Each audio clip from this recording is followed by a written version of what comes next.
20 to 30 million semi-automatic rifles sit in American homes right now.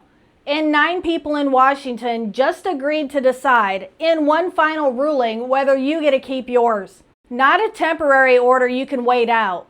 Not a stay pending appeal. A permanent verdict on whether the most commonly owned rifle in America is a protected constitutional right or a banned weapon, nationwide, forever.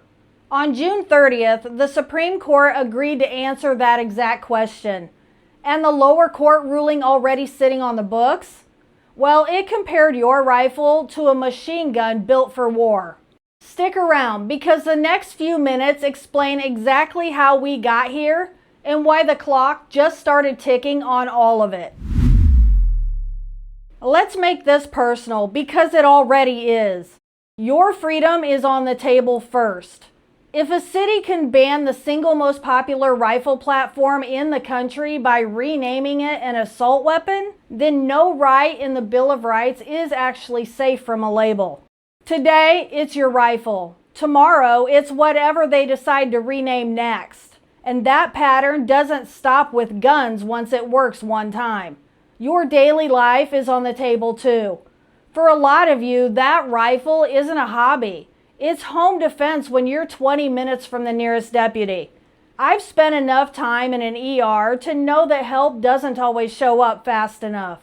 Sometimes you are your own first responder, and that's not a talking point. That's a fact of rural and suburban life for millions of families across our country. And your wallet takes a hit here too. States that already ban these rifles force law-abiding owners to spend real money retrofitting guns into featureless configurations, just so they can stay legal.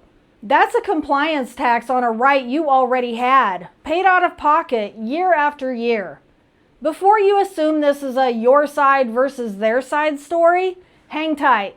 By the end of this video, you'll see this cuts across party lines in a way that might genuinely surprise you. So here's the official version, and I'll give it to you straight, not a weak version. The most compelling argument for these gun bans goes like this.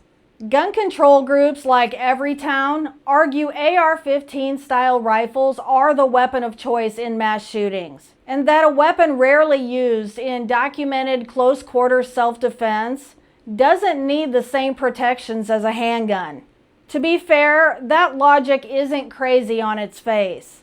Connecticut passed its ban after Sandy Hook, out of a real, documented tragedy. That's not something to mock. The 7th Circuit took it even further. In a 2023 case called Bevis, the court ruled AR-15s are not materially different from military M16 rifles, and therefore fall completely outside Second Amendment protection. Not restricted, not regulated, outside of it, period. That's the polished version. That's the argument they want you nodding along to before you've actually thought it through. However, what they aren't telling you is that this argument only survives if you ignore the Supreme Court's own legal tests entirely. It requires Heller and Bruen don't exist. And it requires believing 20 to 30 million Americans are quietly owning a weapon that somehow isn't a real arm under the Constitution. So let's look at what they're actually hiding. If you're already spotting the holes, drop a comment below and give me a like. I want to know what jumped out at you first. Here's the real substance, because this is what actually decides this case. First, the common use standard. In District of Columbia v. Heller, decided back in 2008, the Supreme Court ruled that weapons in common use for lawful purposes cannot be banned. Full stop. That's binding precedent, not opinion. Remember that number from the opening? Justice Kavanaugh put it on the record himself, writing last year that a related case called Snope v. Brown, estimating 20 to 30 million AR-15s in American hands. According to the Second Amendment Foundation, that number potentially outnumbers Ford F-150 trucks on American roads. When the most popular rifle in this country doesn't count as common use, that phrase stops meaning anything at all. Second, the Bruen standard from 2022. For a gun law to survive, the government has to prove it's consistent with America's historical tradition of firearm regulation, going back to 1791. The historical record shows that early American governments never banned civilians from owning the standard infantry rifles of their own era. There's no historical twin for banning today's most common rifle platform. Third, and this should really get your attention, both the 7th and 2nd Circuits upheld these bans using reasoning that legal experts at the Duke Center for Firearms Law and SCOTUS blog have flagged as sidestepping Heller and Bruen entirely. This isn't a fringe reading either. The same reasoning already governs gun owners in Illinois and Connecticut right now, which means this ruling settles the law for tens of millions of people, not just the plaintiffs named in 2 states. So here's the why. Circuit judges answer to no voter. A ruling that quietly narrows a constitutional right rarely makes headlines the way a new law would. That's exactly the kind of quiet erosion that goes unnoticed until a case forces it into the open. Lower courts have had years since Bruen to interpret it loosely, without correction from above. This is the first time the Supreme Court is forced to give one final nationwide answer. If you've made it this far, you already care more about this than most people scrolling past it right now. That's exactly why I need you to hit subscribe before we go any further, and tap that like button too, since it's what tells YouTube to actually put this case in front of more gun owners who need to see it. This case runs a full year, and I'm tracking every filing until the ruling drops next summer. This case is about something bigger than one rifle. It's about government power. If Cook County and Connecticut win, every blue state legislature gets a blueprint.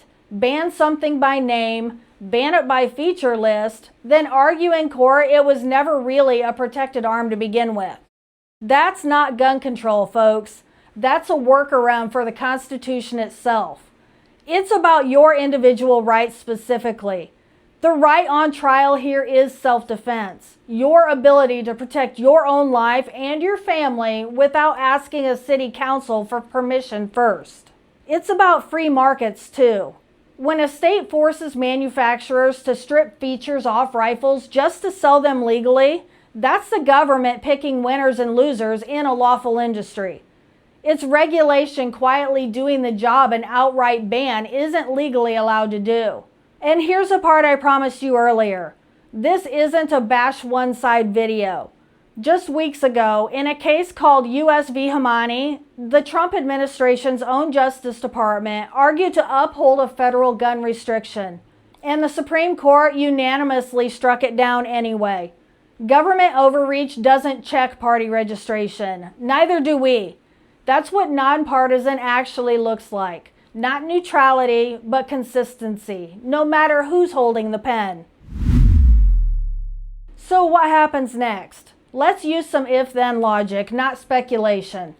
If the bans survive, then expect more circuits to copy the 7th Circuit's not materially different from an M16 reasoning, and expand it to sweep in other firearm types down the road.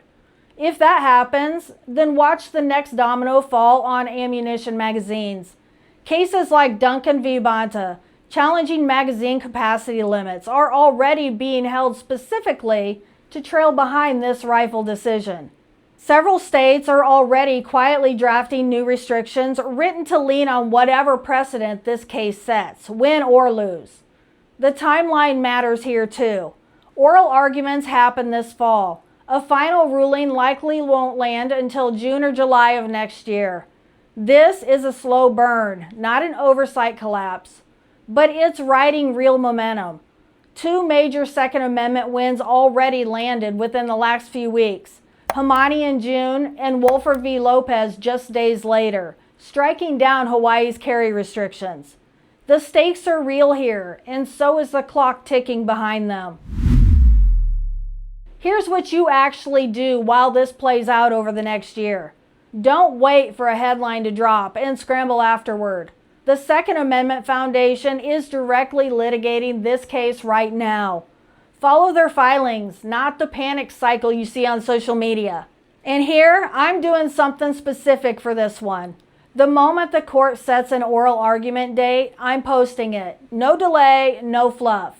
That's the difference between reacting to a ruling after it's already law and being ready before it drops. Subscribe if you haven't yet, and share this before oral arguments start this fall, because that's when the noise gets really loud and the facts are going to get buried. They can rename your rifle all they want, but they can't rename the Constitution.